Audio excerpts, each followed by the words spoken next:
Now, let your breath become very light, very deep. Imagine every muscle in your body softening, melting into the soft bed, like a pat of butter melting under the warm sunlight. All the burdens of today, let them just drift away with each of your exhalations. I know that in this silence, the noises in the mind may seem louder. Worries are like uninvited guests incessantly knocking at the door. Do not try to drive them away. Do not fight. Simply observe and come with me. Let us shift your attention to another place. Imagine an ancient path appears before your eyes. This path does not lead to any place on a map, but leads deep inside the soul. Come with me. Let us take the first steps. Feel the soft ground beneath your feet. The further you go, the noises of the modern world recede behind you, fading away, and then you see it. Not a magnificent castle, but a feeling, a familiar sense of safety, like when you were a child curled up in your parents' arms. It is a place of refuge, a place where you know for certain that nothing bad can ever touch you. Let an ancient whisper rise from deep within you, a simple prayer that King David once used to anchor his soul amidst the long desert night. Keep me safe, my God, for in you I take refuge. Greetings. Greetings to my companion this night. No need to try to do anything at all. Just listen to my voice and listen to your own breath. Inhale a gentle breath. Feel the cool air filling your chest. And then exhale. Very slowly. Let all the tension of the long day drift out with that breath, dissolving into space. I know that on some nights, silence is the loudest noise. When everything around has slept, the thoughts in your mind begin their race. The what-if questions, the tomorrow worries, they are like waves ceaselessly crashing against the shore. Do not resist. Do not fight those waves. Doing so only makes us more tired. Tonight, we will not fight. Tonight, we will find the way back home. Imagine right now a warm feeling starting to spread from your chest, a familiar feeling, like a distant memory of being wrapped in a soft blanket. It is an invitation calling you back to a shelter that has always existed deep inside you, a place you have temporarily forgotten. Let your mind follow that invitation. Visualize yourself standing before an ancient gate, not made of wood or iron, but of soft light. This gate needs no key, for it is always waiting for you. Gently step through. Inside here, the air is truly different. All the chaotic sounds of the world out there cannot enter. Only peaceful silence remains. This is the primal sanctuary of your soul. And in this silence, an ancient prayer begins to echo, not from ears, but from your own heart. It is the whisper of King David, who once stood in a space like this, amidst long nights and danger, and he found his peace with these simple words: "Keep me safe, my God, for in you I take refuge." Let this sentence soak into you. Keep me safe. It is not a demand, but a surrender. Like a child, after a long day of running and stumbling, finally finding their way back to nestle in their mother's lap, whispering, "Keep me here." You are allowing yourself to be protected. You're giving up the burden of having to be strong all the time. For in you, I take refuge. You are repositioning your soul. You are gently telling every fear, you have no right to be here. This place has an owner. This is holy ground. This is my home. Breathe with that feeling. The feeling of being in the right place, of returning home. In this chaotic world, there are times we feel as if the ground beneath our feet is shaking. The foundations of work, of relationships, of health seem so fragile. The fear of collapse can keep us awake. But inside this refuge, there is another foundation. A foundation that cannot be shaken. Listen to the song of those who have found it. God is our refuge and strength, an ever-present help in trouble. Therefore we will not fear, though the earth give way and the mountains fall into the heart of the sea. Let that image appear. The whole earth may shift, giant mountains may fall, but you are standing in a place where that chaos cannot touch. You are not a leaf swept away in the storm. You are part of the rock that the storm cannot shake. Feel that steadiness spreading throughout your body, from your feet, up your spine, to the crown of your head. Every tremor, every restlessness is gradually being replaced by a deep calmness. This is your fortress. A fortress not built of cold stone, but built with faithfulness and unchanging love. Every time you choose to return here, you are reinforcing its walls. And when you trust, you're locking the gate against every enemy of peace. Let this final affirmation lull you into quietness. Truly, He is my rock and my salvation. He is my fortress. I will never be shaken. My rock, my fortress. I will never, ever be shaken. Now just rest here, in this absolute safety. You're here, inside your sturdy fortress. Feel the absolute peace and silence. The floor beneath your feet is solid. The surrounding walls are safe. No sound from the outside world can penetrate here. But this shelter holds more than the sturdiness of stone. If you listen a little closer, with your heart, you will begin to sense something else. A warmth, a liveliness. Come with me. Let us step deeper into the center of this fortress, where a special room awaits you.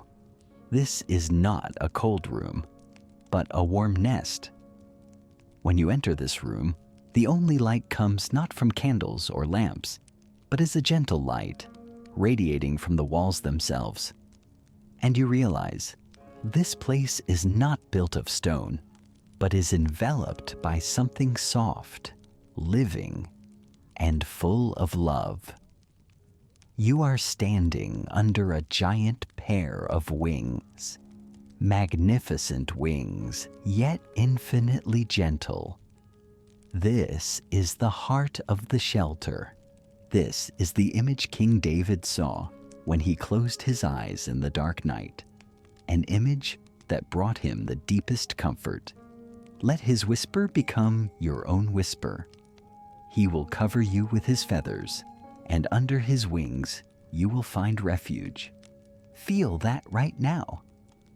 Visualize those soft wings gently closing, encompassing your entire being. The warmth from the feathers is permeating through your clothes, dispelling all the coldness of loneliness. You can feel the gentle, slow beat of a great heart very close by.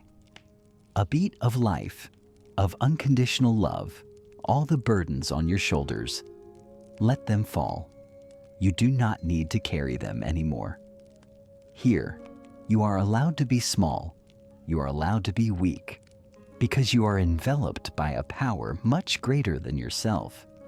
This power is not to control you, but to protect you. Like a young bird warmed in the nest, absolutely safe beneath the mother bird's body. Every cold wind, every rainstorm out there cannot touch you.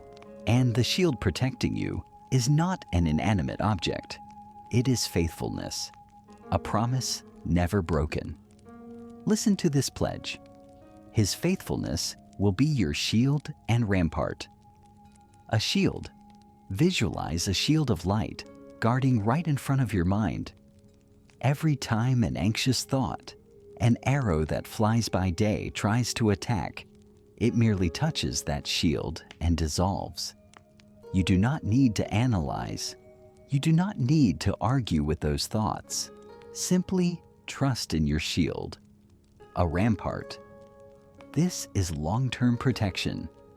When worry lingers like a besieging army, remember that you are inside a fortified wall. They may scream, they may threaten, but they cannot enter. Your patience does not come from your own strength. It comes from the very durability of these ramparts. Now, let us name the enemies that these wings can shield you from. Do not be afraid to name them, for here they have no power. You will not fear the terror of night, the terror of darkness, that feeling of a racing heart when you suddenly wake up at 3 a.m. Place it under these wings. Watch it shrink and dissolve in the warmth, nor the arrow that flies by day. A hurtful word, a judging glance, a disappointment, the wounds that still sting when night falls, surrender them to this covering. Let the warmth of the wings heal them, nor the pestilence that stalks in the darkness, the vague anxiety with no clear cause, the feeling that something is wrong lurking nearby. Let the light of this place shine upon it and dispel it. All those things, however real they may be in the outside world, cannot enter here.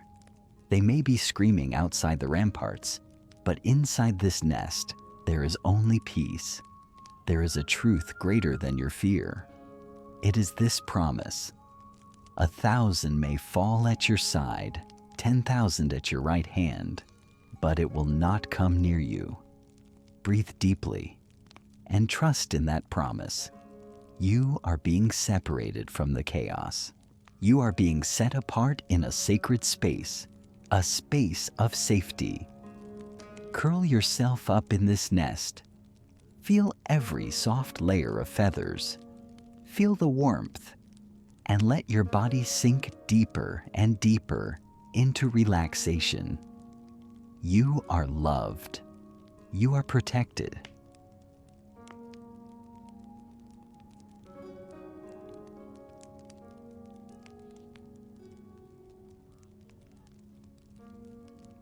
You are here, safe and warm, curled up under the sheltering wings.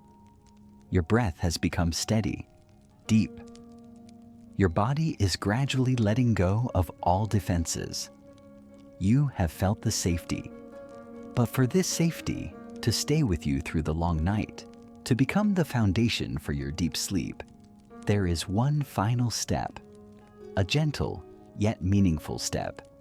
It is not an effort, but a response. The whole universe is waiting for your whisper, a whisper to turn this temporary refuge into the eternal home of your soul. All this great protection, all this intimate covering is not something you have to fight for. It is a gift, and with every gift, the most beautiful thing we can do is reach out and receive it with our whole heart. That act of receiving, in the realm of the soul, is performed through a whisper, an intentional spoken word. Let me borrow David's words once more, but this time, turn them into your own words. Let them rise from the deepest part of your being. No need to speak aloud, just directing your mind toward them is enough. Join me. Speak to God. I will say of the Lord, He is my refuge and my fortress, my God in whom I trust. Feel every word. I will say. This is your choice. Even when the feeling of anxiety still lingers somewhere far away, you choose to speak a greater truth. You do not wait to feel peaceful. You speak, and peace will follow. He is my refuge, my fortress. Feel the gentle ownership in the word my. You are no longer a stranger standing and watching from afar. You are taking the key. You are hanging the home sign on the gate of this refuge. It belongs to you. This safety is your heritage. Breathe in deeply and know that you are breathing the air of your own home. My God, in whom I trust. This is the moment you let go. Let go of the efforts to control. Let go of the worst-case scenarios your mind draws up. Trusting is resting your head on the truth that you are being cared for. Like a passenger on a great ship, you do not need to understand how the engine works. You just need to trust the captain. And tonight, the captain of the universe is keeping watch over your sleep. Let this covenant settle in your soul. You have spoken, you have chosen, you have believed, and now feel the response. There is a promise whispered back to you, not from David, but from the very source of all peace. Because he loves me, says the Lord, I will rescue him. I will protect him. He will call on me, and I will answer him. I will be with him in trouble. Do you hear it? It is a dialogue of love. Because you have chosen to turn toward him, he will rescue you. Because you have called, he will answer. He will be with you, even in your dreams. He will be with you when you toss and turn. He will be here, right beside you, until the dawn breaks. You do not need to do anything else. You have returned home. The gate has closed. The angelic guards are standing watch. The warm wings are still wrapping around you. Now is the time to rest. Let your body sink deep, very deep, into the warm mattress. Let your mind drift gently in the ocean of peace. Any thoughts that come, just let them pass like clouds in the night sky. You do not need to cling to them. You are safe. You are loved. You are in your home. Now, go to sleep.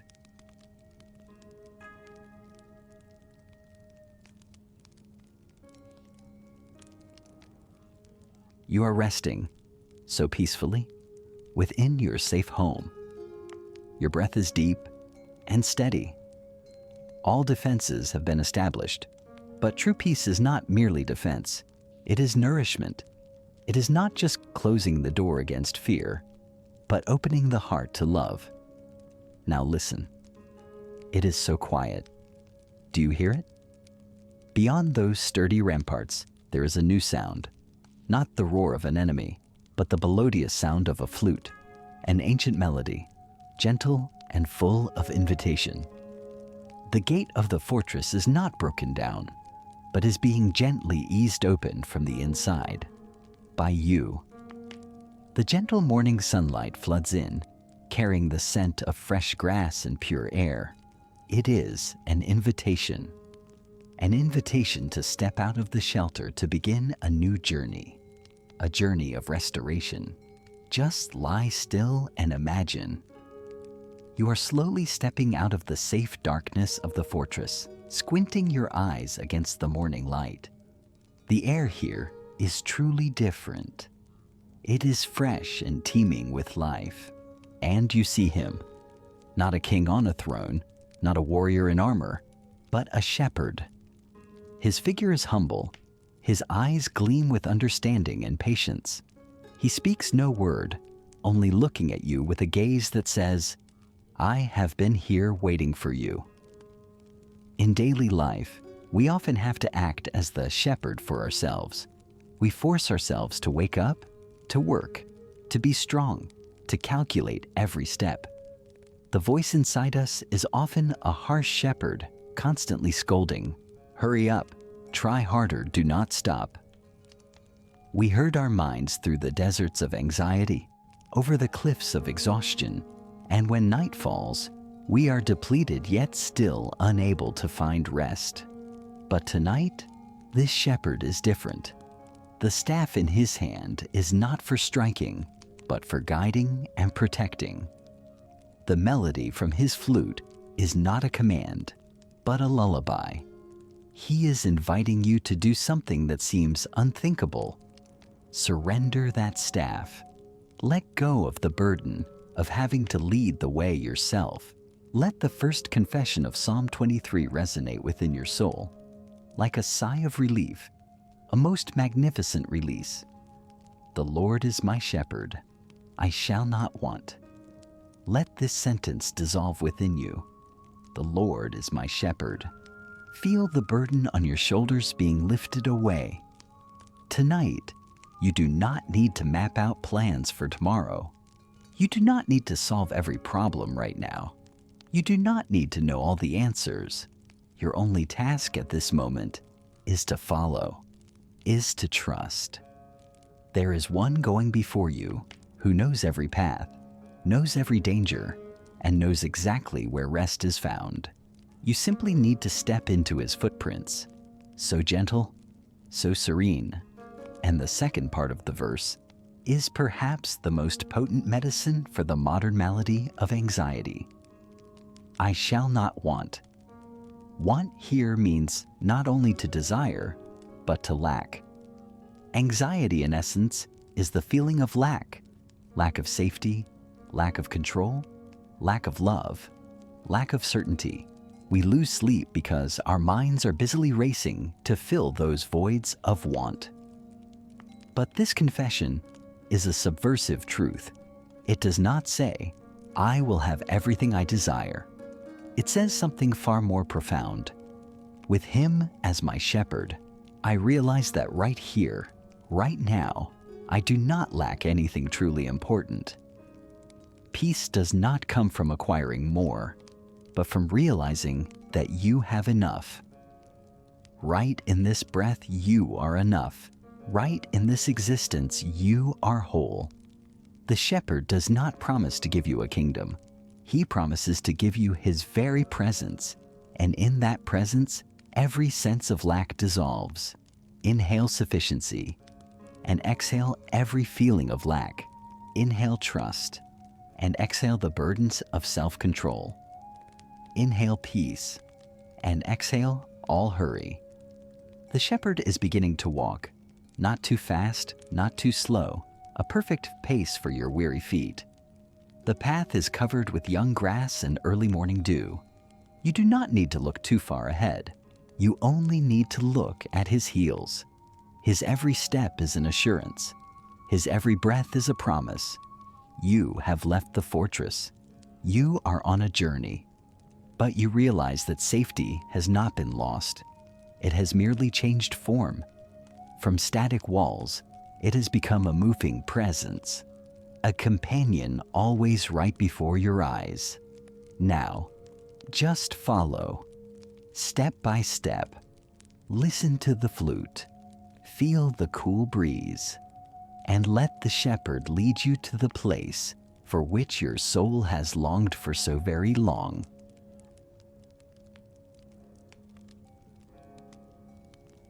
You are walking so gently, following your shepherd. The burden of leading yourself has vanished.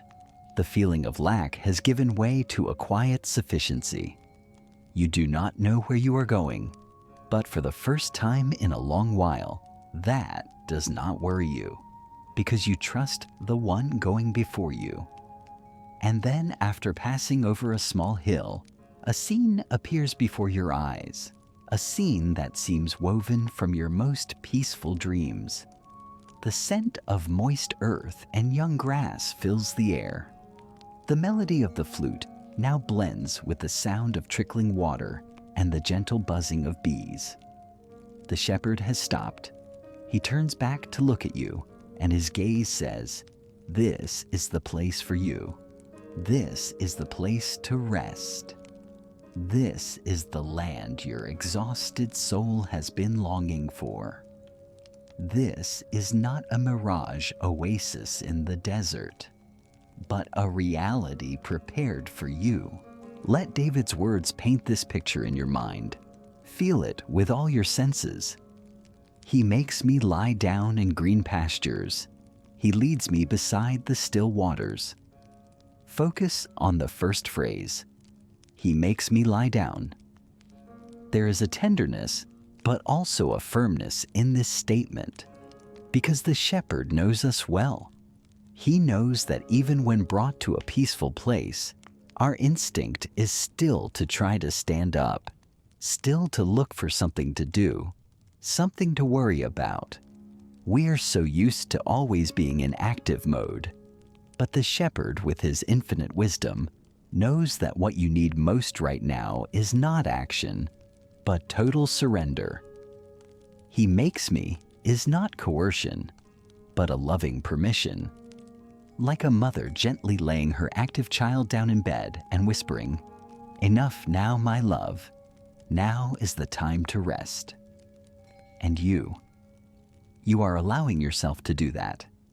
Feel your body slowly reclining, not on your familiar bed, but on a lush, soft, and cool carpet of green grass. Feel every blade of grass supporting your back. Feel the fresh scent of heaven and earth enveloping you.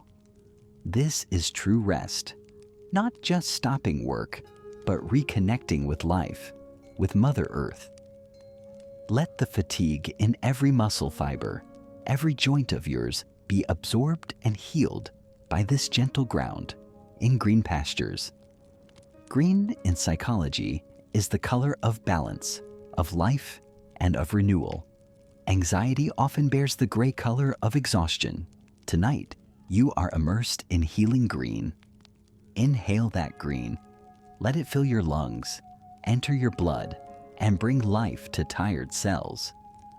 This pasture is not only a place to lie down, it is also a place to be nourished.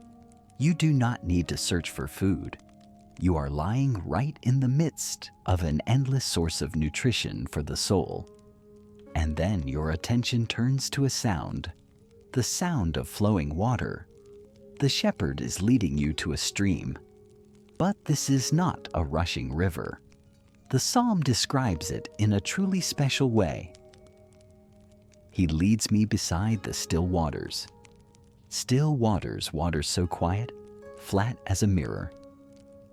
In Scripture, water is often a symbol of the spirit, of the soul. An anxious soul is like a turbulent lake, unable to reflect anything clearly, only chaos. The shepherd knows that to recover, you need stillness. He does not throw you into a waterfall. He simply gently leads you to the bank. Sit down by the water's edge. Look down. What do you see? The water surface is so calm that it reflects the deep blue sky and the drifting white clouds.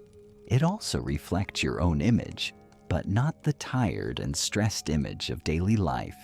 It is a peaceful, relaxed image. This is your true self when separated from all worries. Gently dip your hand down and feel the water. It is cool, pure. Let that water wash away the dust of a long day. Wash away the negative words you have heard. Wash away the heavy emotions you have carried. Every drop of water is forgiveness, forgiving yourself, forgiving others. You are being renewed from the inside out. And while you are resting in the pasture, while you are being cleansed by the water, a miracle begins to happen inside you. A profound change that you can feel. He restores my soul. Restore to make it as it was in the beginning. Your soul, chipped and worn by the collisions of life, is now being mended. The broken pieces are being pieced back together perfectly. Life energy, which was depleted, is now being refilled, like a jar being filled from a never-ending spring. You do not need to do anything for this to happen. You just need to be present. You just need to lie still. You just need to allow. Healing is happening naturally, like grass growing, like water soaking into the soil. This is the gift of the shepherd. This is the purpose of this journey. Not to go to a place, but to find yourself again. You are resting so deeply in green pastures and beside still waters. Your soul has been restored. Life energy has returned. You feel a peace you have not felt in a long time. You could stay here forever, but the shepherd knows the journey of the night is not over. There is a valley that we all must pass through. It is the valley of deepest fears, of painful memories, of worries about the future we often try to avoid. Before, you might have had to walk it alone. But tonight is different. The shepherd gently stands up. He does not drag you, but looks at you with trusting eyes. That look says, "You have rested. You have been nourished. Now you are strong enough to walk with me through this place. Do not fear. I am right here." And you stand up. You feel a distinct difference. Your legs are no longer heavy. Your heart is no longer racing. You walk beside the shepherd, entering the narrow path leading into a valley. Sunlight fades behind towering cliffs, and darkness begins to cover. This is the place your mind often wanders into at midnight. The place of what-if questions. The place of ghosts of the past. This is the valley of death. But listen to the words of David, who walked through here countless times. His words are not a scream of fear, but a steadfast declaration. "Even though I walk through the darkest valley, I will fear no evil, for you are with me." Let this sentence become the beat of your heart as you walk. Even though I walk, this is truly important. You are not camping here. You are not building a house here. You are just walking through. Every dark valley in your life, every difficult phase, is temporary. They are part of the journey, not the final destination. Remember that. You are walking through the darkest valley. It acknowledges the existence of darkness. It does not pretend that fear is not real. It looks straight at the truth that there are times in life when we feel as if life is threatened. Hope seems dead, but the miracle lies in the next clause, "I will fear no evil." Why? How can one walk through the most terrifying place without fear?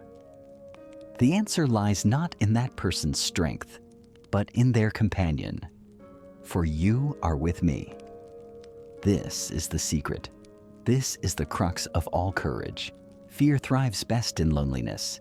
It whispers to you that you are all alone in this darkness. But the truth is, you are not alone at all. The shepherd's presence does not dispel the darkness, but he turns it into a safe space. His light is not the blinding light of the sun, but a gentle aura, enough for you to see the next step, and most importantly, enough for you to see that he is still right beside you. Look, in the shepherd's hand are two things.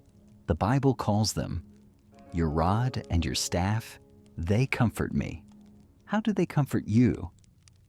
Rod, a short, heavy club used as a weapon. It is a symbol of protection.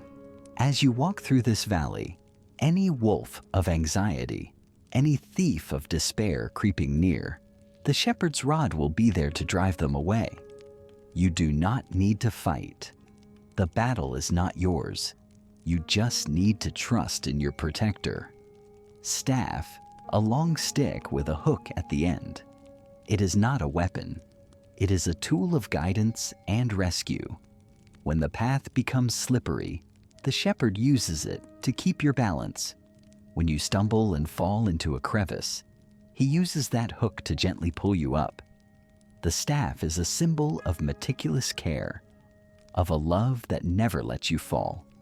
Protection and guidance, weapon and gentleness, both are with you in this valley.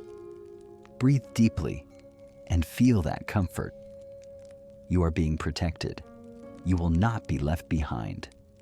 And then when you think this valley will last forever, the unthinkable happens. Right in the midst of darkness, right in front of your fears, the shepherd stops. He does not rush to get you out. Instead, he begins to prepare a feast. You prepare a table before me in the presence of my enemies. Visualize this scene. Your enemies' anxiety, doubt, fear of failure, they are standing around, staring. But they cannot come near. They are held back by an invisible boundary. And right in front of them, the shepherd is spreading a pure white tablecloth. He places on it the most nutritious dishes for the soul. He is saying to you, and even to your enemies, you belong to me. Here, even amidst danger, you will still be nourished. My power is greater than all their threats. This is the ultimate victory, not by destroying the enemy, but by celebrating life right in front of them. You are no longer a victim of fear. You are the guest of honor at God's banquet. Sit down at that table. Let the shepherd serve you. Receive this nourishment.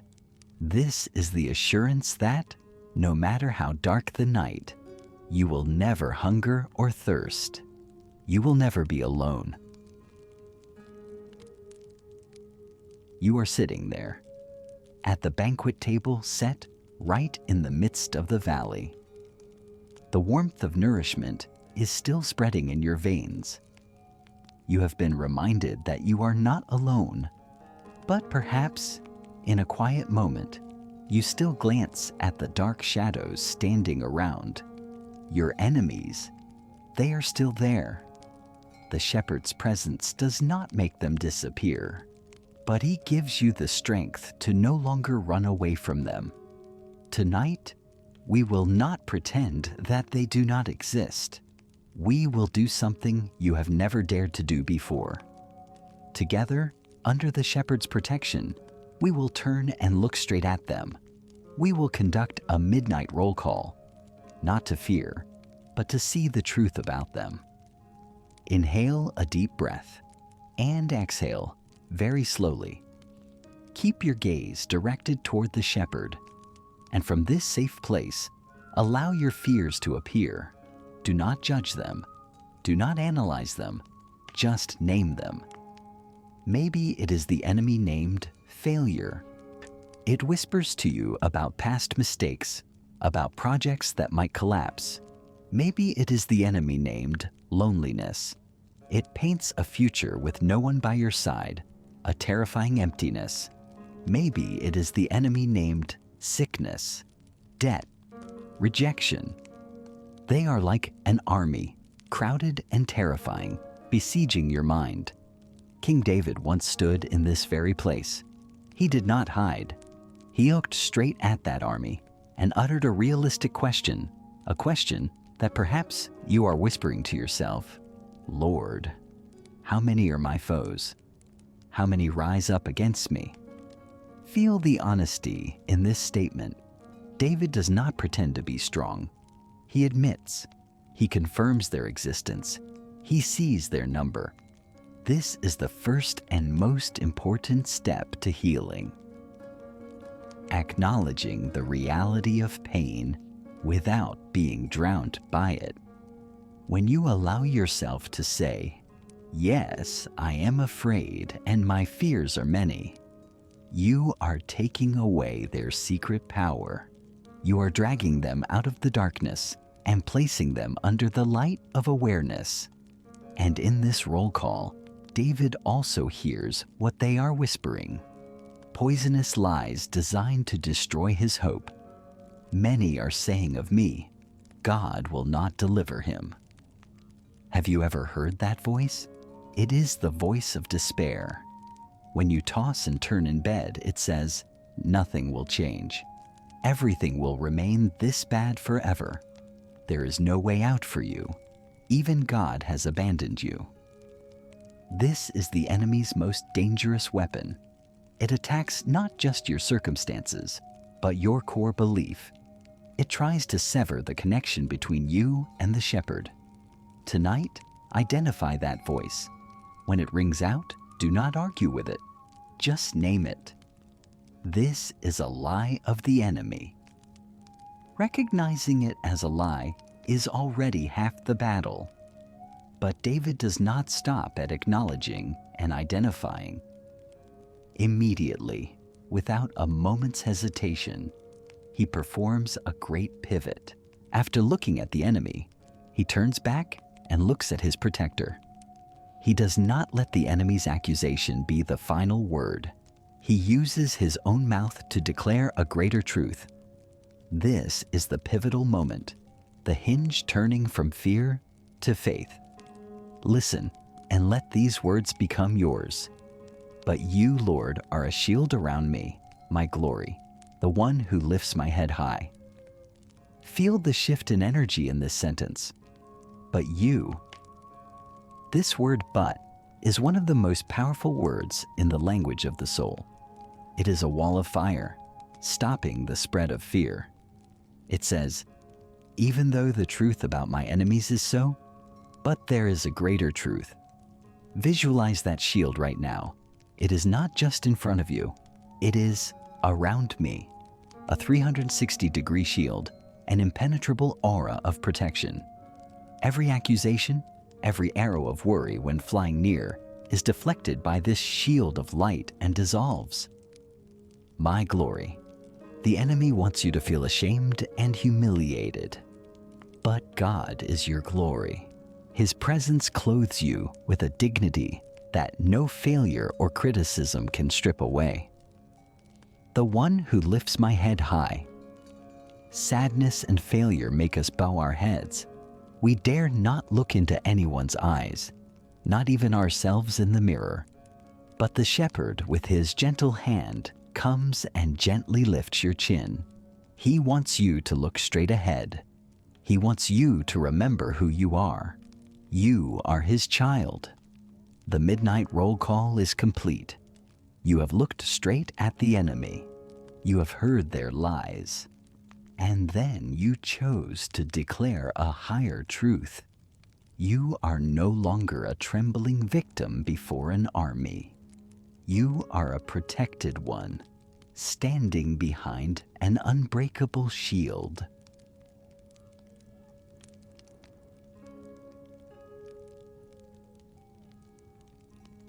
You are standing there, steadfast.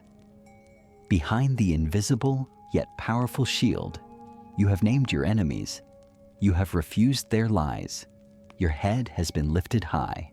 But this protection is not a passive experience. It is not merely standing still and enduring. It is a living relationship, an interaction. The shield has given you the confidence to no longer panic.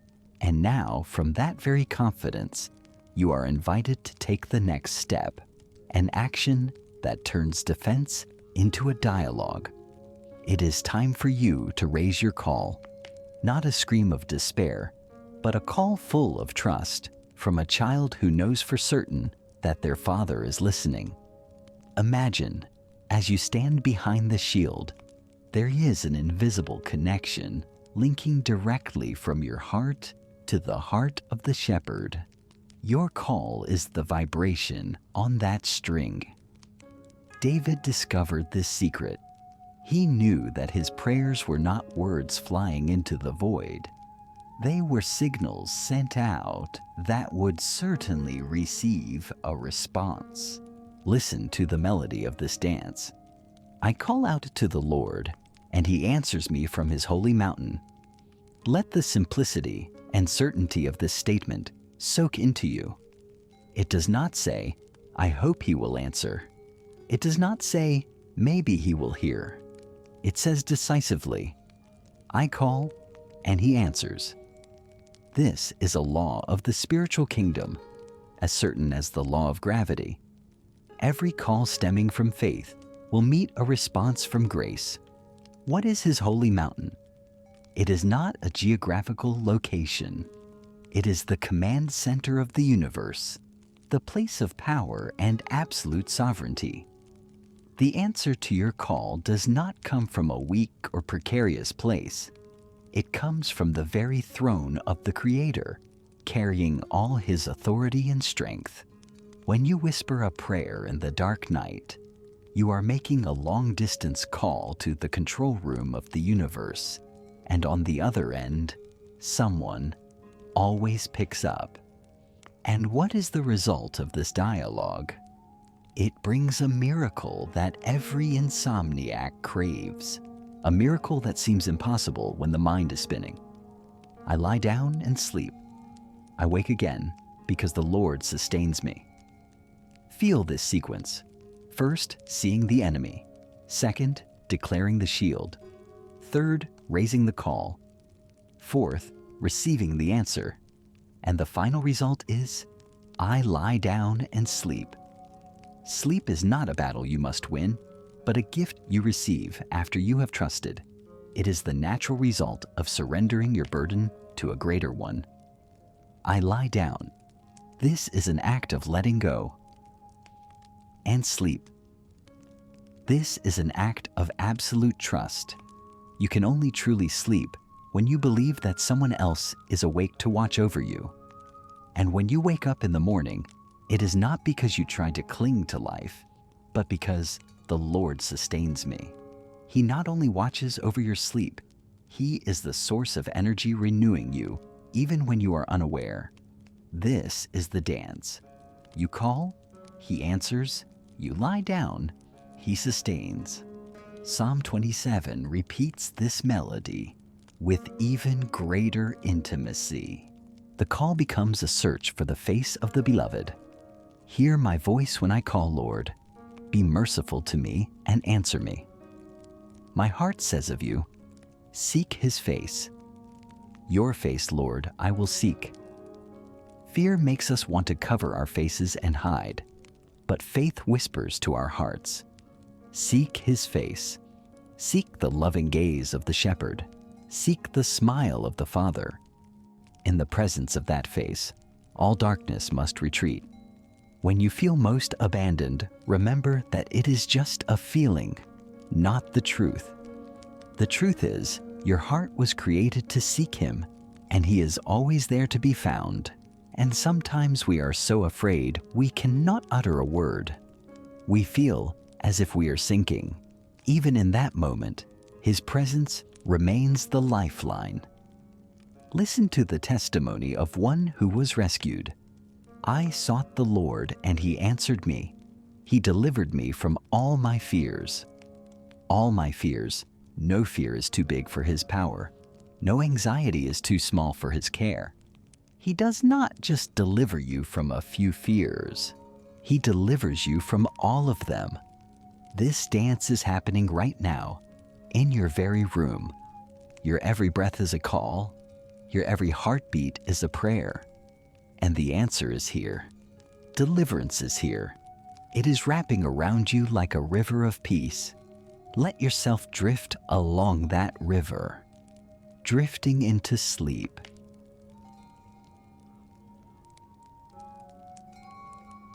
The sacred dance of the call and answer is still continuing, so gently, so softly, in your soul. You have felt the shepherd's presence closer than ever. The shield is no longer an external object, but seems to have merged with you. Your call holds no hesitation. Now, from the position of a beloved and protected child, let us look back at that dark army once more.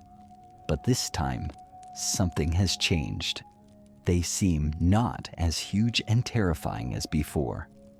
The light from the shepherd's face is shining on them, and in that light, their true nature is revealed. They are not giants, but merely empty phantoms. It is time to witness their collapse. Continue breathing deeply and evenly. Each breath is an affirmation of life and peace reigning within you. As you look at your fears, listen to David's prophecy, a declaration of the inevitable outcome of this confrontation. When the wicked advance against me to devour me, it is my enemies and my foes who will stumble and fall. Let this image engrave itself in your mind. Anxious thoughts, painful memories, ominous premonitions, they rush at you with seemingly irresistible force, intending to devour your peace. But just as they are about to touch you, they suddenly stumble and fall. Why? Because they have crashed into the invisible shield of faith. They cannot stand on the holy ground of God's presence. Their power is completely neutralized when facing a greater truth. Visualize this specifically. Financial worry rushes in, but it stumbles over the promise of the shepherd's provision and falls. The fear of loneliness approaches, but it stumbles over the truth that you are never alone and vanishes. Shame about the past tries to attack, but it stumbles over the grace of forgiveness and loses its power. One by one, as they draw near, they all stumble and fall. And as you witness this, a new confidence, a supernatural courage begins to rise within you. This confidence comes not from your own strength, but from seeing the strength of your protector. David described this unshakable confidence with majestic words. Though an army besiege me, my heart will not fear. Though war break out against me, even then I will be confident. Let this feeling spread within you. An army. Think of your biggest worry, your most persistent fear. Treat it like an army, and then say to your heart, my heart will not fear. Why? Because this battle is not equal. On one side is the army of darkness. On the other is the Lord of hosts. The outcome is already decided. You are no longer a lonely soldier trembling in the trench. You are standing on a high hill beside your general, looking down at a battle where victory is already yours. From that position of victory, you can do what seemed impossible before. You can lie down and sleep, even when the sound of swords still echoes in the distance. Your sleep tonight is not an escape. It is the sleep of a victor. It is the sleep of trust. It is the final, strongest declaration that you trust your protector more than the enemy's threat. Hear David's words again, but this time, hear them as a triumphant lullaby, a melody lulling you into peaceful sleep. I will not fear, though tens of thousands assail me on every side. Arise, Lord. Deliver me, my God. From the Lord comes deliverance. May your blessing be on your people. Deliverance has come. The blessing is here. The army of darkness has failed. They are just weak echoes, fading away, fading away. Now, the battle is over. The valley is left behind. The banquet has ended. Only you remain, and your shepherd. In the silence of the night, rest your head on this victory. Cover yourself with the blanket of peace. Nothing left to fear. Nothing left to fight. Only rest, deep, complete, and worthy rest of a beloved child. Sleep now. Victor, go to sleep.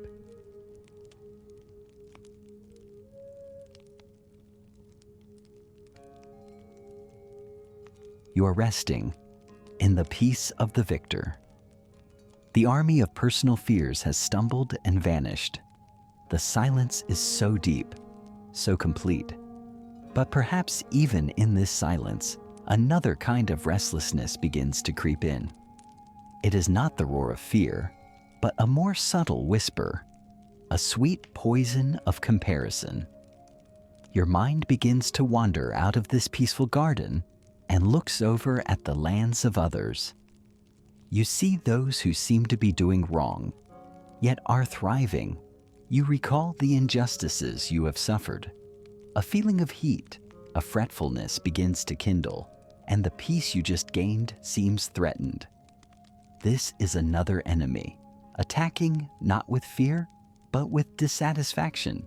And tonight, we will learn how to detoxify the soul from it. Inhale a deep breath and exhale all that heat. Acknowledge its existence, that uncomfortable feeling when seeing someone undeserving achieve success. That feeling of helplessness when injustice seems to be winning. David, a king, felt this more deeply than anyone. He was hunted by the wicked, betrayed by those he trusted, and he tossed and turned for many nights, wondering why those who sow chaos could sleep so well. And from those long sleepless nights, he distilled a priceless drop of wisdom, an antidote for fretfulness. This is not a dry command, but gentle advice from an experienced soul, dedicated to your own weary soul. Listen to this whisper. Do not fret because of those who are evil, or be envious of those who do wrong. For like the grass they will soon wither, like green plants they will soon die away. Let this sentence stay with you for a moment. Do not fret. Fret is a truly beautiful word. It does not just mean to worry. It carries the image of a guitar string stretched too tight, vibrating unpleasantly. It is the state of your mind when you keep replaying an injustice, hurting yourself by the actions of others. It is a terrible waste of energy. This advice, first of all, is an act of compassion toward yourself. He is saying, my child, do not cause yourself any more pain. Members, because of those who are evil, or be envious of those who do wrong. This advice does not deny reality. It does not say that those people do not exist. It acknowledges that you are seeing the truth. Yes, there are wrongs happening. Your discomfort is grounded, but it invites you to change your perspective. And here is that change of perspective. Danand. For like the grass, they will soon wither. Like green plants, they will soon die away. Visualize a lush green grass field under the sunlight. It looks so brilliant, so full of life, so successful. But that life is truly fragile. Just one harsh summer without rain, and all that greenery will turn yellow and brittle. David is inviting you to look at the success of the wicked with the eyes of eternity. Their prosperity, built on the foundation of selfishness and deceit, has no deep roots. It may look impressive for a season, but it cannot withstand the test of time and the justice of the universe. When you fret, you are comparing the durability of an ancient oak tree, which is you, the one trying to live righteously, with the temporary greenness of a patch of weeds. That is a meaningless comparison. The antidote here is patience and a farther vision, but this advice does not just stop at telling you what not to do. It also points you to a powerful alternative action. Instead of looking over at another's garden and being angry at the weeds, focus on tending your own garden. Trust in the Lord and do good. Dwell in the land and enjoy safe pasture. Trust in the Lord. This is the first step. Believe that there is a great gardener watching over all gardens. Justice is not your responsibility. Punishing the weeds is not your job. Your job is to trust in the universal law of cause and effect, in the wisdom of the gardener. Surrender the burden of being the judge to him. Be and do good. This is the most powerful healing action. The energy you used to be angry, now use it to sow a good seed in your own garden. Instead of complaining about the darkness, light a small candle. This act of doing good will shift your focus from what you cannot control, the actions of others, to what you can control your own actions. It restores your sense of autonomy and meaning. Dwell in the land. Stay within your garden. Do not let your mind wander to the neighbor's house. Be fully present with your life, with what you have been given, and enjoy safe pasture. Seek nourishment from your own land. Enjoy the small joys, the blessings you have. Peace is not found far away. It is right here, in your garden, when you choose to stop comparing and start being grateful. Tonight, let your mind rest. Withdraw all attention directed at the outside world. Return to your inner garden and whisper to yourself, "My job is to trust and do good. The rest I surrender."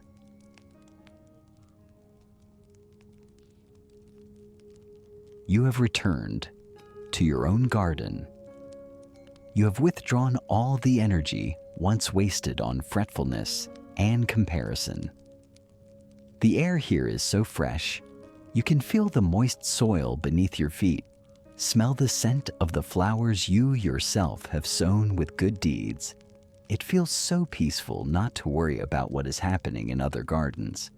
But even in this peace, a subtle impatience may rise. It is the whisper, "When will justice come?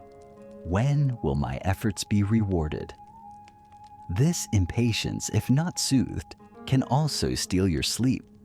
And tonight, the great gardener will teach us a lesson even more precious than labor. It is the lesson of waiting. Imagine you are sitting in your garden at twilight. The day's work is done. Seeds are sown.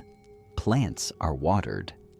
There is nothing left to do now but to sit and observe.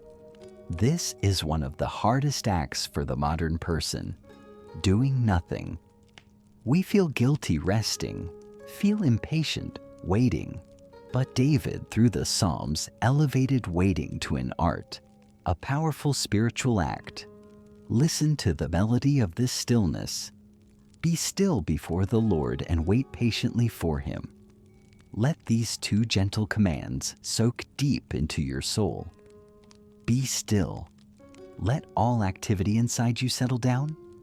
Your mind, like a rippling lake after a long day, allow it to become smooth again. Let thoughts of must do, should do, pass like clouds. Be still is not just the silence of sound, but the stillness of your entire being. It is the state where you allow the universe to operate without your anxious interference. Before the Lord. This stillness is not emptiness. It is a stillness full of presence.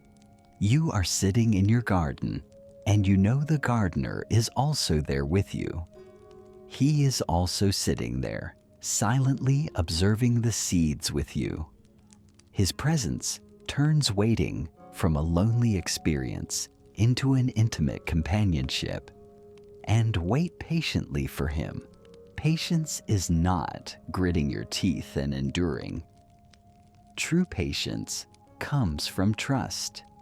You can wait peacefully when you trust that the one you are waiting for will come on time and will do the right thing. You are trusting in the gardener's perfect timing. He knows when rain is needed, when sun is needed. He knows when a seed needs to sprout and when a weed needs to wither. Your impatience cannot speed up that process. It only exhausts you. And this advice is given specifically, aiming straight at your pain. Do not fret when people succeed in their ways, when they carry out their wicked schemes. This reminder returns because the gardener knows that, even when trying to be still, your eyes might glance at the garden next door, where weeds seem to grow faster than your flowers. And every time you glance like that, peace is disturbed. So, He gently reminds you, "Come back here. Look at me. Do not look at them." Fretfulness and anger do not only cost you sleep, they are also a trap leading to wrong actions. Refrain from anger and turn from wrath. Do not fret, it leads only to evil. When we focus too much on injustice, we risk becoming part of it ourselves. Bitterness can poison our own garden, making the soil barren. This advice is a protection. He is protecting you from your own negative emotions. Let go of anger. Exhale bitterness. It serves no good purpose. It does not bring justice faster. It only pushes your sleep further away.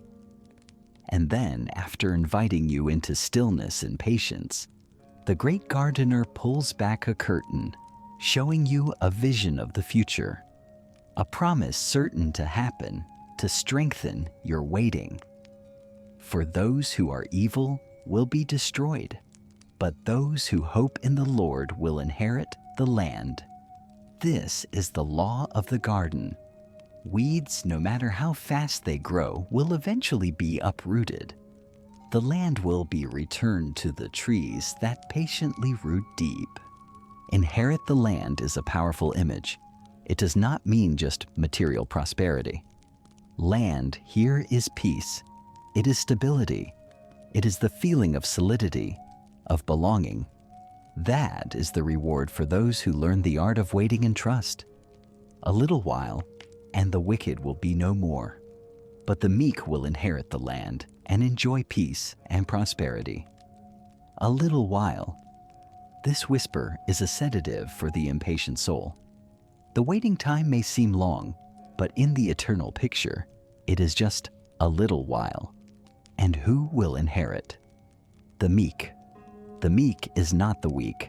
The meek is the one who has the strength to restrain anger, the humility to trust, and the patience to wait for God's timing. Tonight, allow yourself to become meek. Let go of the need to fight, to prove. Sit still in your garden. Listen to the melody of stillness, and rest in the certainty that dawn is coming, and your inheritance is peace.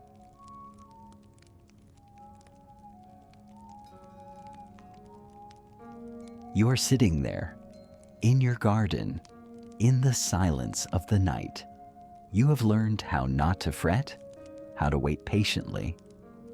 Impatience has dissolved, giving way to a deep trust. But perhaps a final question still drifts through your mind. Does my choice to live rightly truly make a difference? Amidst a chaotic world, will the small steps of kindness be forgotten? Tonight, the great gardener wants to show you not only the future of the weeds, but also the glorious future of the trees he loves. He wants you to clearly understand the profound and eternal difference between the two paths, so you can rest in your choice with unwavering conviction. Continue to breathe deeply. Feel the peace rooting deeper in your soul. Now join me in observing two contrasting portraits that David painted with powerful words. The first portrait is of those who choose the wicked path. Their minds never truly rest. The wicked plot against the righteous. The wicked draw the sword and bend the bow to bring down the poor and needy. Feel the tension and violence in these images. Their lives are built on schemes, on attacks. They must always be on guard, always calculating. On the surface, they may look successful, but inside is an endless war. And what is the result of this path? The gardener has destined a law of self-destruction, but their swords will pierce their own hearts, and their bows will be broken. This is the perfect justice of the universe. The negative energy they project does not disappear. It returns to attack its creator. Deceit will make them stumble. Cruelty will harden their hearts. The insecurity they sow will become their own prison. Now turn back and look at the second portrait, the portrait of you, of those who choose to live in trust. The Lord makes firm the steps of the one who delights in him. Though he may stumble, he will not fall, for the Lord upholds him with his hand. Let this sentence embrace you. Your life is not a smooth road. There will be times when you stumble. There will be mistakes, moments of weakness, but there is a tremendous difference. You will not fall. Why? For the Lord upholds him with his hand.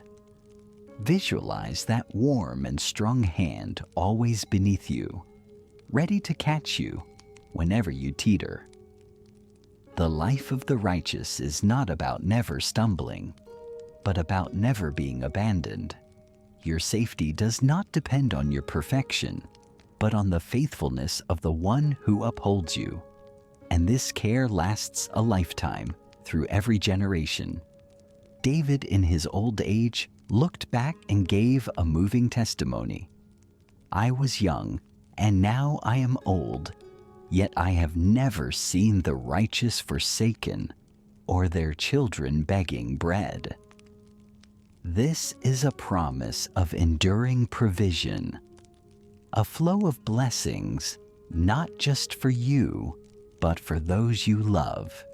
When you choose to live rightly, you are not just sowing seeds for your garden, you are sowing seeds for a forest of many generations.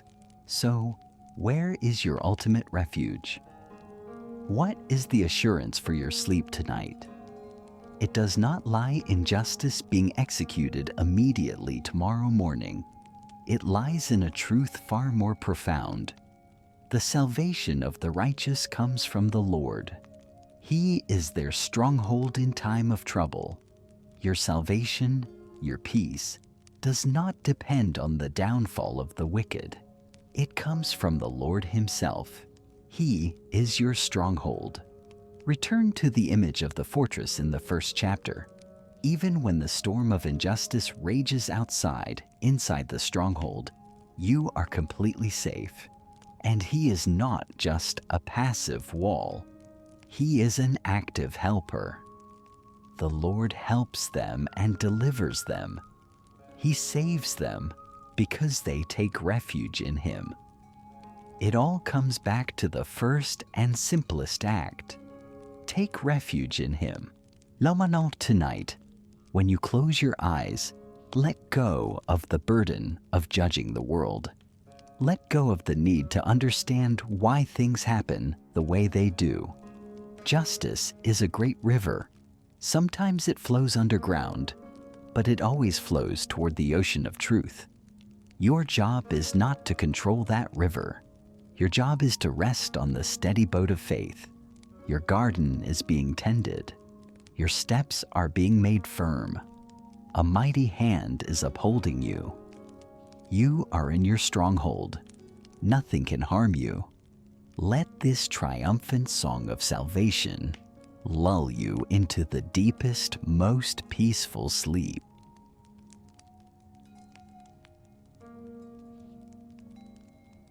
You are resting in a deep trust in the order of the universe. The burden of judging the world has been lifted. The garden of your soul is truly quiet, but perhaps in the quietest hour of the late night, the loneliest hour, another feeling rises. It is not fear, nor is it dissatisfaction. It is a sigh, a feeling that no one truly understands you, that there are the deepest corners within you, tangled thoughts, secret dreams that you must carry alone. This loneliness is perhaps the final wall blocking you from complete sleep. Tonight, we will not try to break down that wall. We will witness it melting away under a gaze. Continue breathing very gently. Let your breath take you deeper, deeper than the garden, deeper than the fortress. Enter the most sacred library, the library of your own being. Here lie all the memories, all the emotions, all the thoughts you have ever had. There are books you proudly display. There are pages yellowed by tears, and there are dark corners that even you dare not enter. You feel you are the only one who knows of this place, and that is sometimes truly heavy. But listen, do you hear it? The sound of an ancient key gently turning in the lock. The door of the library is not burst open, but opened with full respect. A stream of warm light, not blinding, is flooding in. It is not the light of judgment. It is the light of loving curiosity.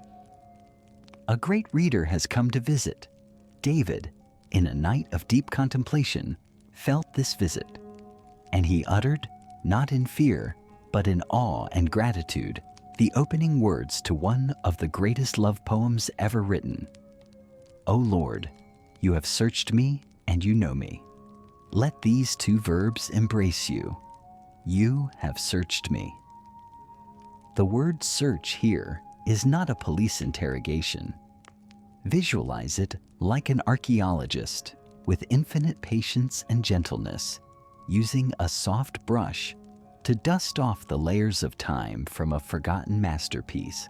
Every detail within you, every crack, every grain, is observed with passion and reverence. He is exploring you, not to find faults, but to admire your unique beauty. And you know me. The word know in this ancient language is more than intellectual understanding. It carries the meaning of the deepest intimacy, a total empathy. He does not just know about you. He knows you. He feels what you feel. He understands your joy and your pain from the inside. Loneliness exists when we feel there is a gap between our true selves and how others perceive us. But before this gaze, there is no gap. You are seen completely. You are known perfectly. This understanding does not stop at great things. It enters the most mundane details of your life, things that even you do not notice. You know when I sit and when I rise. You perceive my thoughts from afar. Think about that. When I sit, the moment you sink into a chair after a long day with a weary sigh that no one hears, he knows. More, and when I rise, the moment you struggle to stand up in the morning, even when your heart does not want to, he knows. All the nameless actions, the silent moments that make up your life are recorded. They are not meaningless. In the eyes of the universe, they are important notes in the symphony of your life. Your existence in every second has meaning. And then we come to the most miraculous thing, the ultimate antidote for the loneliness of the mind. You perceive my thoughts from afar. Our minds, especially at night, can be a chaotic place. Thoughts fly by like shooting stars, conflicting emotions, irrational worries, unfinished plans. We often feel ashamed of that chaos. We try to hide it, even from ourselves. But here, there is a promise. Every thought of yours is perceived. He does not just hear the words you speak. He hears the unformed prayers. He reads the letters your heart wrote but never sent. He understands the pain behind your anger. He sees the craving for love behind your defense. He hears the melody of your soul, even when the notes you are playing seem out of tune. You do not need to explain.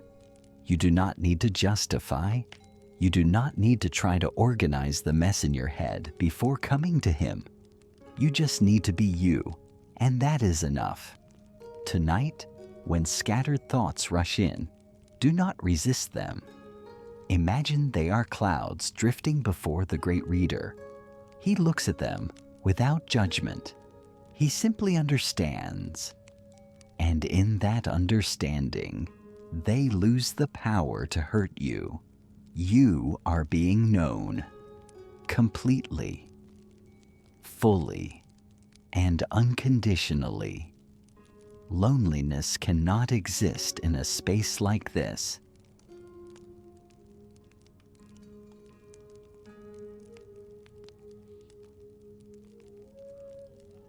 You're drifting in the ocean of understanding. The feeling of being fully known is so relieving. The wall of loneliness has melted. But perhaps another subtle fear sprouts from this very intimacy. It is the fear of exposure. Part of us, accustomed to being judged, wants to pull back. We want to find a hidden corner to conceal our ugliest parts, the failures, the secrets we think that if discovered, this love would be withdrawn. We begin an unconscious escape from the very intimacy we crave. Tonight, we will run no more. Together, we will discover a comforting truth. This is not a love you can lose, nor is it a presence you can hide from. This is a pursuit of grace. Just lie still and let your mind drift. Let it go to the places you usually try to evade. Maybe a shameful memory, maybe a feeling of guilt, maybe a state of despair. When you are in those places, you feel so distant from God, so unworthy. And then David, who had also been in the darkest places, raised a rhetorical question full of wonder, a question not to find an answer, but to affirm an undeniable truth. Where can I go from your spirit? Where can I flee from your presence? Let these two questions echo in your inner space. They are the acknowledgement of a divine pursuit. You can try to run away, but where will you go? Everywhere you go, he is already there. David begins to list the most distant and opposing places human imagination can conceive, to prove that no place lies beyond the reach of this love. Let us take that journey with him. If I go up to the heavens, you are there. If I make my bed in the depths, you are there. Visualize this. The heavens is the place of your most joyful, successful, and exalted moments. When you are at the peak of life, he is there, sharing the joy with you. Thus, the depths is the place of your failures, your pains, your deepest depressions. When you feel you have hit rock bottom, when you make my bed in despair and think you are completely abandoned, an amazing truth occurs. Dauint, you are there. He does not just stand on the shore looking down.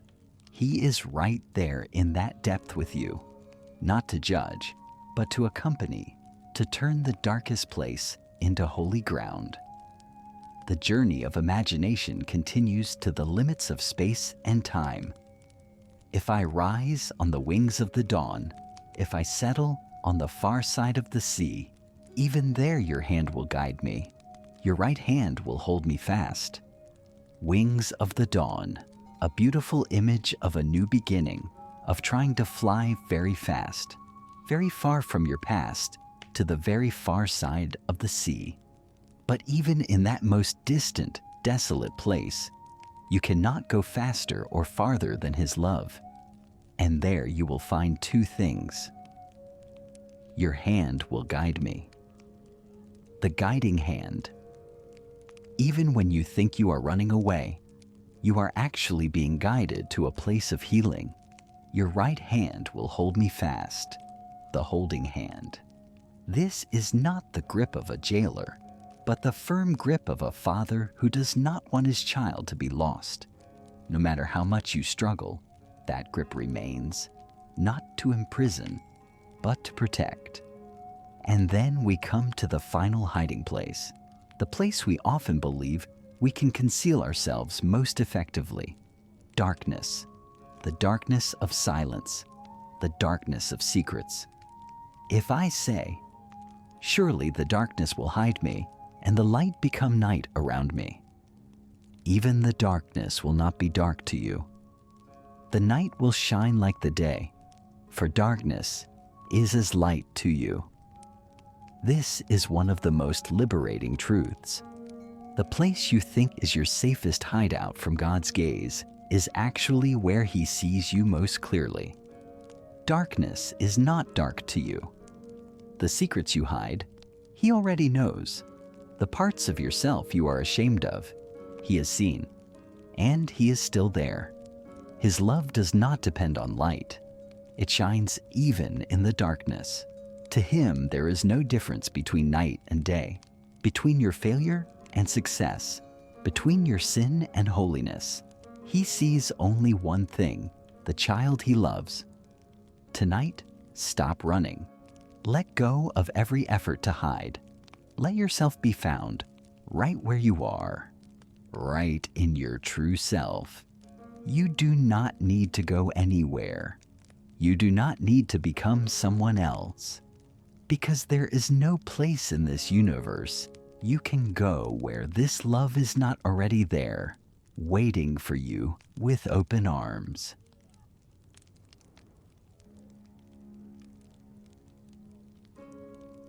You are drifting in the inescapable presence of love. The escape has ended. All efforts to hide have been let go. You're here, seen, known, held, whether in light or darkness. It feels so safe. But this intimacy goes deeper, transcending space and time. The great reader does not just read the book of your life. He is the author. This understanding gaze does not just observe you from afar. It has contemplated you since before you were a form.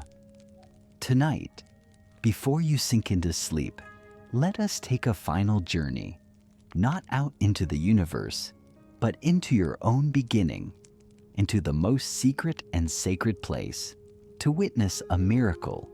Let your mind go back further than your earliest memories, back to before you breathed your first breath. Come to the warm, safe, and silent space in the mother's womb, a place of darkness, of creation, of unspoken miracles. You think no one knew of your existence then, but you were wrong. An artist was there, and you are his masterpiece. Listen to David's words as he contemplates this miraculous beginning with deep awe. For you created my inmost being. You knit me together in my mother's womb. Feel the tenderness in these two verbs. You created my inmost being, your deepest self, your unique dreams, hidden talents, your distinct personality. They were not random. They were created intentionally. You are an original idea of the universe. From the beginning, you were designed to be special. You knit me together. Knit. This is an incredibly intimate image. It is not a mass assembly line. It is the meticulous work of an artisan using his own hands, patiently connecting one thread at a time. Every cell, every blood vessel, every neuron in your body was woven by a loving hand. Your formation was not a cold biological event. It was a creative act of love. When realizing this, the soul's only response can be awe and gratitude. I praise you because I am fearfully and wonderfully made. Your works are wonderful. I know that full well. Fearfully and wonderfully made. Fearfully here does not mean afraid, but reverent, overwhelmed by the complexity and perfection of a work. You, even in the moments you feel most ordinary, are a masterpiece. Your body, with billions of cells working perfectly to keep you alive even while you sleep, is a miracle. Your mind, with the capacity to love, create, and reflect, is a wonder. This meticulous care missed no detail, even when they were unformed. My frame was not hidden from you when I was made in the secret place. Your eyes saw my unformed body. The secret place. In the most secret place where no one could see, that gaze was there. Unformed body. Even when you were just a cluster of cells, he saw you. He saw the potential. He saw the whole person you would become. And this is the final truth. A truth that can erase all worry about the future and all regret about the past. All the days ordained for me were written in your book. before one of them came to be. Let this truth settle in you. Your life is not a series of random, meaningless events. It is a story sketched by a great author who knows the beginning, the middle, and the good ending. This does not mean you have no choice. It means that even your wrong choices were foreseen, and there is a plan to weave them into a larger story, a story of redemption and grace. The difficult days you have been through, the long sleepless nights, they were not outside the plan. They are necessary chapters for you to grow, for you to find your way back to your author. Tonight, as you prepare to sink into sleep, rest in this truth. You are not an accident. You are a miraculous idea. You are not a defective product. You are a masterpiece in progress. Your life is not a mess. It is a book written by love. Let the artist, the author, the one who wove you in secret, now gently weave peaceful dreams for you. Sleep now, his miraculous child.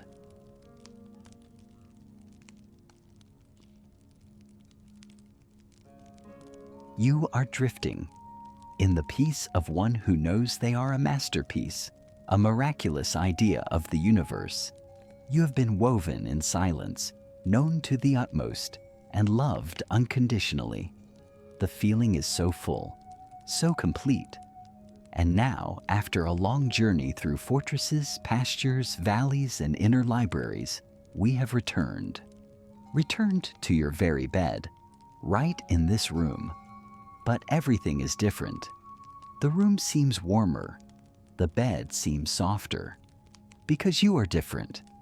And before you close your eyes completely to drift into sleep, there is one final ritual, an upward gaze, a reorienting of the soul's compass for the last time in the day to ensure that even in the unconscious, you are still anchored to the right shore. Imagine, even while lying still, the eyes of your soul are slowly looking up. You're not looking at the ceiling. You're not looking at the darkness. You're looking far away beyond even the walls of this room. Maybe during the day when facing difficulties, you often look up to your own mountains to find help. The mountain of self-strength, the mountain of finance, the mountain of relationships, the mountain of intellect. Sometimes those mountains look so solid, but at night, in silence and honesty, we realize that they too can crumble. Our strength is limited. Money can be lost. People can change. And in that moment of realizing that fragility, the psalmist, a traveler on the journey of life, raised a question that we all have asked. I lift up my eyes to the mountains. Where does my help come from? Let this question resonate within you. It is not a question of doubt, but of sincere seeking. You are acknowledging that you need help. A help greater than what you can create yourself, greater than what this world can provide. You are looking past the earthly mountains to seek a higher peak. And the answer comes immediately, without a bit of hesitation, like a lightning bolt of revelation, a foundational truth for all peace. My help comes from the Lord, the maker of heaven and earth. Feel the absolute solidity in this answer. Your help does not come from a vague energy source or from a small deity ruling a territory. It comes from the very source of all existence, the one who created the very mountains you once relied on, the one who placed the stars in their right places, the one who knit you in your mother's womb. When you connect with such a great energy, what happens? The first thing is stability. He will not let your foot slip. Visualize the path you walk in your dreams tonight. It is no longer a precarious path where you fear stumbling into nightmares. It is a path kept steady. Every step of yours in the unconscious realm is protected from slipping. And the second miracle, the most comforting thing for one about to sleep, is that you can rest because someone else is awake. He who watches over you will not slumber. Indeed, he who watches over Israel will neither slumber nor sleep. Let this truth lull you. When the whole world sinks into sleep, when you yourself let go of consciousness, there is a gaze that remains open. A watchman who never tires, never gets distracted. His existence is an eternal vigil. You can sleep because he does not sleep. You can rest because he never rests. The burden of having to be vigilant yourself, of having to protect yourself even in sleep, is now completely lifted away. You do not need to sleep with one eye open and one eye closed. You can close both eyes. You can let go completely, because the watchman of the universe is standing guard just for you. Your final gaze of the day has found the right destination. The compass of your soul has pointed straight to the true north of peace. Now you are ready. Ready to be sheltered, to be enveloped, and to be taken into deep sleep by the very keeper who never sleeps.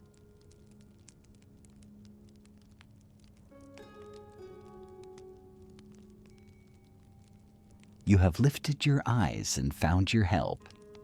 You know there is a watchman who never sleeps guarding you. That conviction is like a firm anchor dropped into the depths of the soul, keeping your boat from drifting in the dark night. Now, feel that protection not just as a distant watch, but as a close and intimate embrace. It is not just a gaze, but a touch. Not just a presence, but a shelter. Let us explore the depth of this covering, a safety that surrounds you from all sides in every moment. Continue breathing evenly and feel your body becoming more and more relaxed. When the watchman of the universe watches over you, he does not just stand still. He moves with you. He becomes the safe space around you. The Lord watches over you. The Lord is your shade at your right hand. Focus on this image, your shade. Imagine you are walking under a scorching sun. The heat exhausts you, the glare blinds you, and then you step under the shade of a giant ancient tree. Immediately, you feel the difference, the coolness, the relief, the protection, anxiety, stress, the pressures of life. They are like the harsh midday sun, scorching your energy. When you lie down at night, their heat still simmers in your mind, but now, visualize that God Himself is becoming your shade. He stands between you and every source of stressful heat. The warmth of His presence is not a scorching heat, but a gentle warmth. Feel the temperature in your mind slowly dropping. All the heat, all the irritation is being soothed. You are in the shade of grace, at your right hand. The right hand is the symbol of strength, of action. This means this shelter is always right next to where you need it most, right in your actions, your decisions, your interactions. He is not just a roof high above. He is a companion right beside you. And this protection knows no difference between day or night. It is a comprehensive covering against all dangers, visible and invisible. The sun will not harm you by day, nor the moon by night. What is the sun of the day? It is work pressures, conflicts, the tangible challenges you face. His covering keeps you from being sunburned by exhaustion, from being sunstruck by vain successes. And what of the moon of the night?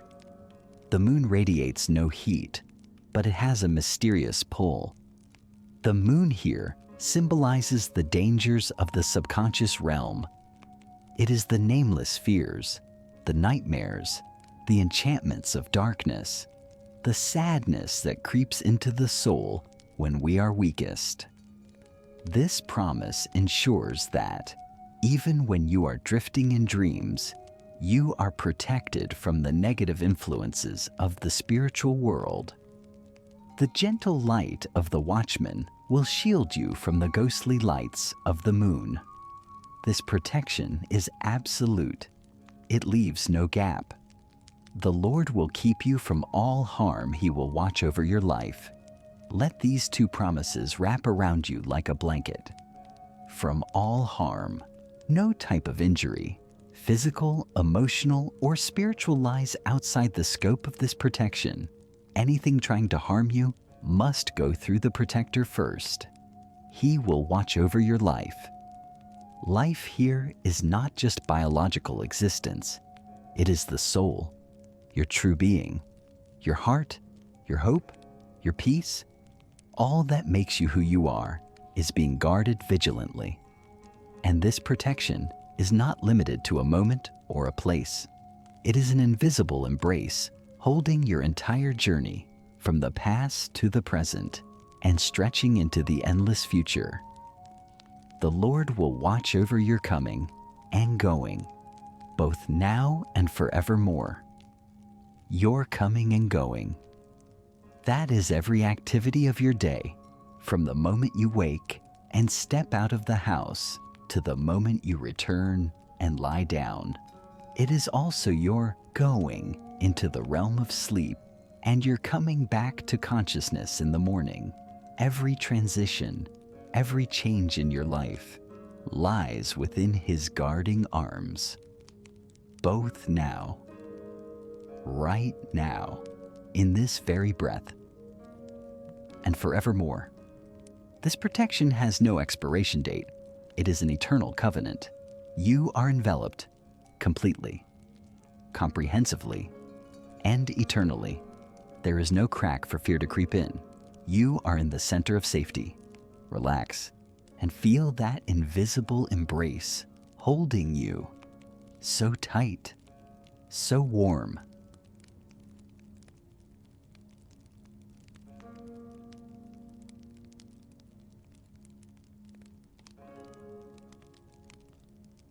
You are enveloped completely in the sheltering arms of the watchman who never sleeps.